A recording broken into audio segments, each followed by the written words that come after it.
that's how you know your time is up. Everybody gets 5 minutes. Let me just stop that. Let's see what else is there. Other announcements. Oh yes, fabulous prizes. We'll get to those. And tonight we're honoring Steve Mackin. We have some of his poetry here. So if you're interested in that, we have some of his works, and we can pass them around. So if you want to read something of his while you're up here, this is wonderful. You might want to, because the sun's right in your eyes.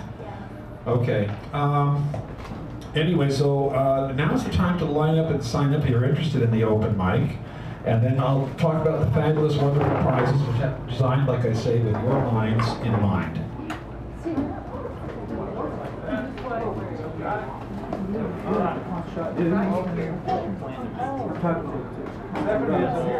Vacillating between going here and not. Are you ready? Okay. Anybody else want to? Yeah, on the road. I'll put Bill Marshall. Where do you want to read? Bill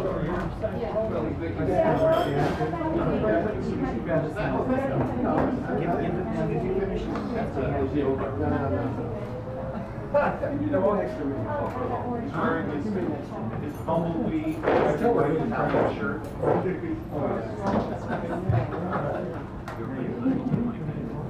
Why no. Actually, as they say in France. Hello there. I moved to the same spot. It's okay. Right there.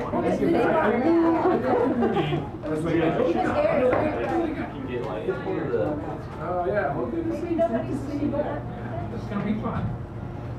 Hello, Perry TV. I'll shut up. Thank you.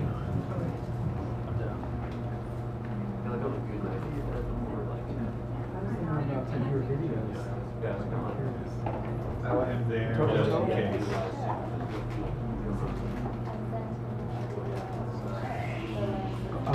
So you can see.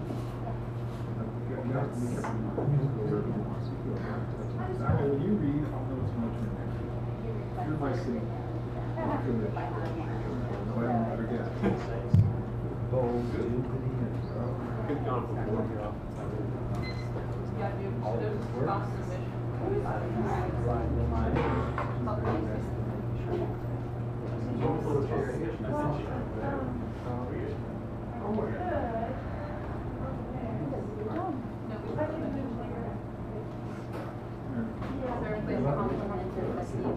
and you are not the history guest. I found one in And that's same from Baku. Director Rhodes again. I found one that was almost with cheese. Well, I'll read that. I watched that one. Frederick Claris.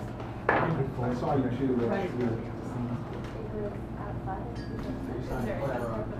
All right, before we get started, I need to forewarn you of many thousands of things.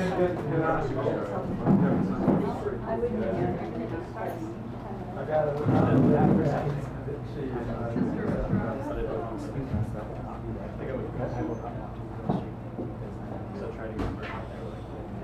There we are. We are all ready. But let me show you this evening's exciting and wonderful prizes. When I was in the hospital, they gave me 5 of these. 5 quiet kits. And what they are, they have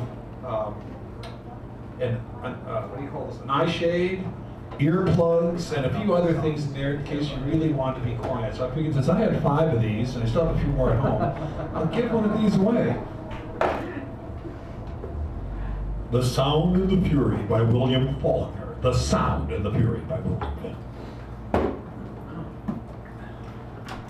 This is something Wilde, Oscar Wilde to be exact, and it's All About Him by Richard Ellman. Now, I have not read this, but if you like Oscar Wilde, there he is in all his glory.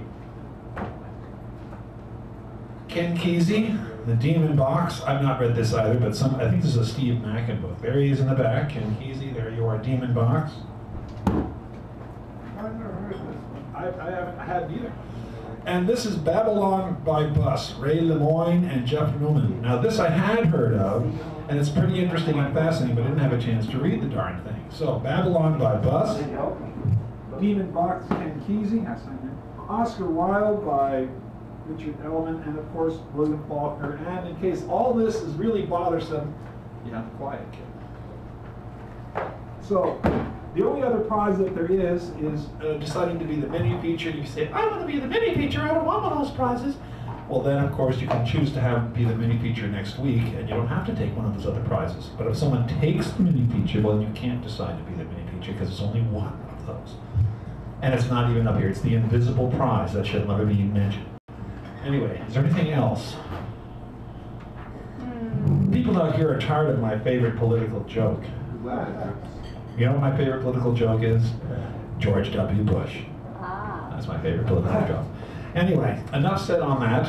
The web address is on the wall. Huh? The web address. Oh, yes, the web address, if you ever want to view in, that's where you go. And also, Sacred Grounds has that posted on its Facebook page, and if you ever have trouble, you can talk to me, and I will make sure that you are able to find the viewing in location. The viewing in location. And Chris and Deirdre, welcome.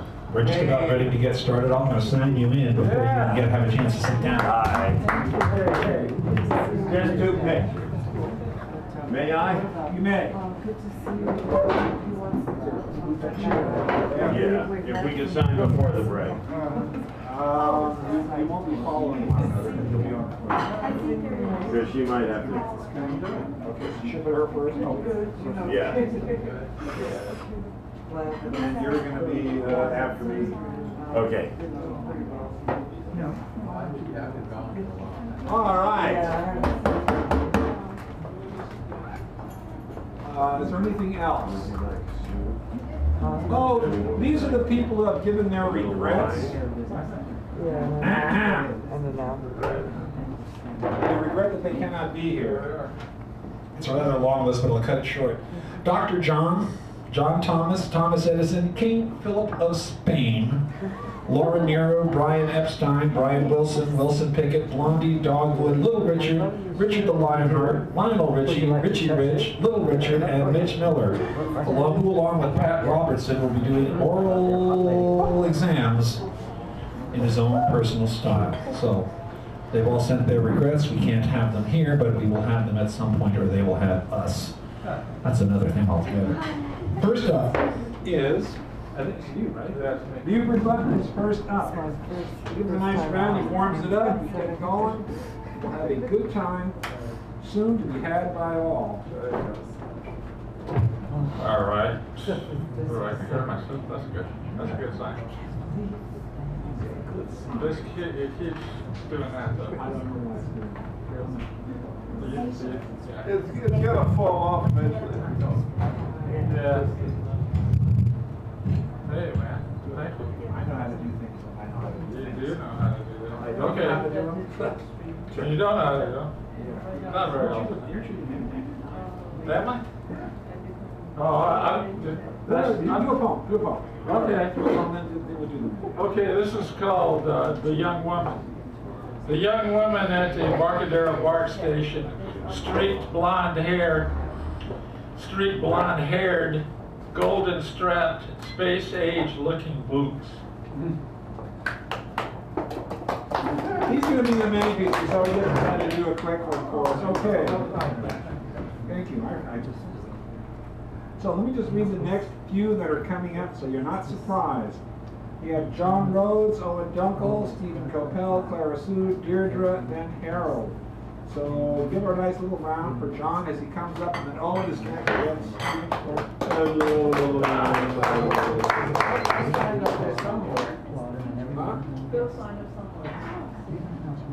Hi there. I'm going to try to give a background to this poem. You've probably heard it a couple times here. It's something that should never be done to dogs, but you'll figure that out when I read it. Dogs. But what I was thinking about, I was trying to rhyme fugue with rogue and then dog, and I ended up leaving out fugue completely. Fugue is like where you forget where you are, like you're real drunk and forget where you are. But anyway, the poem is called Old Dogs Never Die. And you don't do this to a dog, it's not a good thing. The dog is hiding under the sheets. He sleeps well, but he lies to everyone he meets. As he wags his behind, he creates little tails wherever he goes. Without fail, he is able to deceive those who try to detect and follow his steps as they try to find his scent on the trail. Even the adventurous rogue begins to follow along, also wagging the dog. Both of them become in sharp detail more in story and in fact like the great white whale. The rogue celebrates the way this hound can deceive even the mystics and the adepts. The hound, after not even ending up in jail, is without fail placed free on bail. The rogue rejoices the way that dog has sniffed out sin as it ambled and crept without stepping on a nail. The heart of this dog is rigid and hides the details of its primal parts. The hound desires only to use his ruthless heart to aid in the consummation of egoistic desires, which he intentionally hides from man's eyes as he tips the apple cart. He stands from others far apart. This hound kept his heart secret from the start. Real dogs raise their litters peacefully, in contrast to the way children are raised by their human counterparts, who raise mischief and rebellion. They are the real dogs of war, who thusly shun original ideas and true art. The persistence of the dogged challenge of old school ways doesn't always bring on change, because the dog only wants to bite its master, and the innocent flower child, who in the street only wishes to preach as he sings a song trying to be mild. The whimper of the puppy, the sound of the fatherless hippie, it cries when it is bitten by the old dog who drinks down enough liquor to fill the Mississippi. Thank you. John Rose, thank you. And we have Owen, then Stephen, then Clara, then Deirdre, then Harold. So give Owen a nice round of thumbs up. Good job.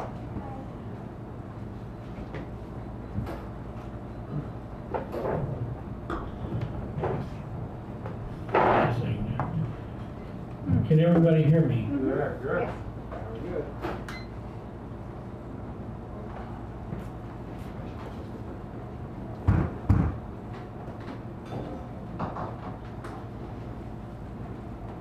All hail Owen! Generous Owen. A poem of daily longing. A cloak of clouds salutes the day's uprising. Now I know why haiku were invented. Invented to overcome the day's shortcomings. Patience. I have patience with the stillness. The young queen comes to show me the green, to sleep with a queen. Mystic air. There is only air. The only thing that is there. Metaphors vanish in the cold air about such things that I do care for the wind and wish it would vanish. After Wallace Stevens, imagine the fact that much of reality is silent as the god of money.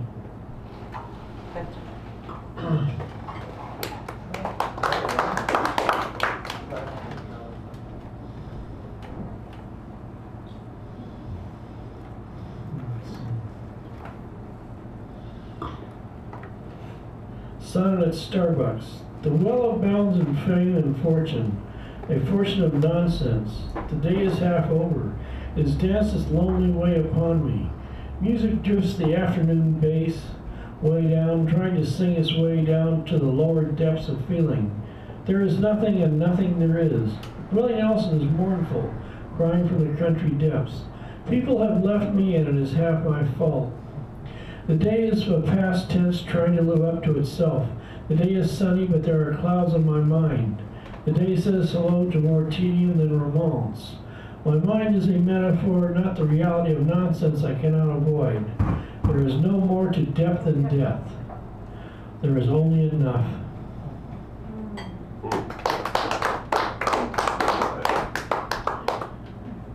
Poem at Starbucks. The day looks back into the open sun. Leaves are like the silent castanets murmuring in the wind, the silent wind that shakes the branches. A quiet of something to say to nothing, the nothing and everything that is air. and only air.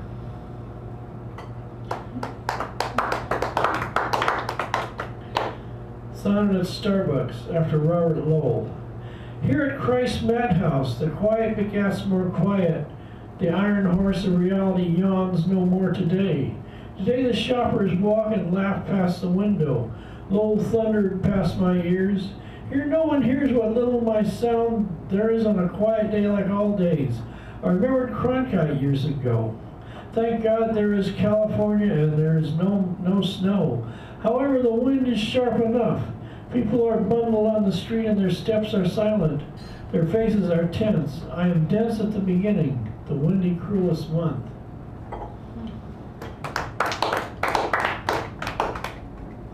Whistle call. Call the bells to arms. They lust after today and tomorrow they exist. These lines skitter across the page, hoping to belong to a poem in its entirety. I'm a clumsy dancer with words. I ask the muses to dance, and they are indifferent.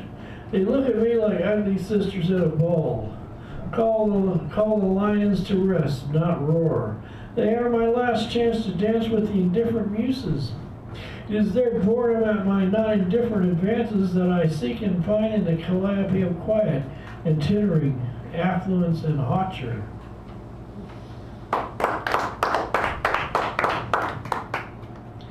After hours, the wind signals it is evening. Time to put one's mysteries against the sunset. Boredom, the unique art of the mysteries that are forever kept from us, the average.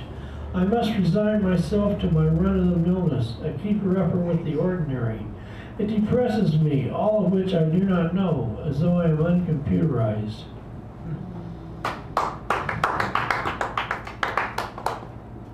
New joy. Rumble, chic, babble, canvas, new joy, joint is jumping, can get over you, and no time for relativity. Relativity went by a cold day. Everybody liked the rock of Gibraltar. The humble giant sings loud to the lordly. The blues blow the saxophones. The